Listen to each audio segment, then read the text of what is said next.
inside the machine. So mako-compare mo physically yung shaded ballots with the tally. Alright.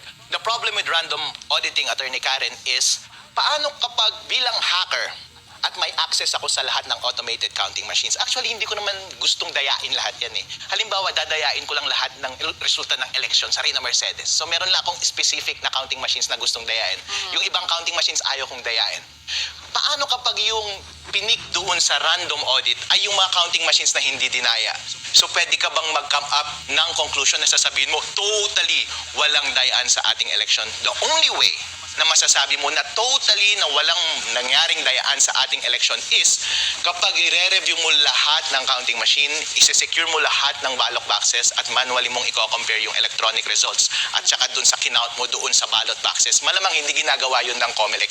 That is why it is very irresponsible para sa COMELEC na sabihin na just because mayroong random testing or random audit ng mga returns ay totally wala nang nangyaring dayaan.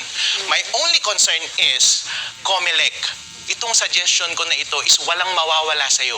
Walang mawawala sa botante. Ang aim natin ito is yung i-minimize yung napaka-obvious na risk. Bakit ayaw mong gawin? Yun lang ang question. I appreciate yung random testing and other tests. Gawin natin lahat yan. Pero itong pinaka-obvious na ito at given na given, bakit ayaw nyong gawin? Okay, so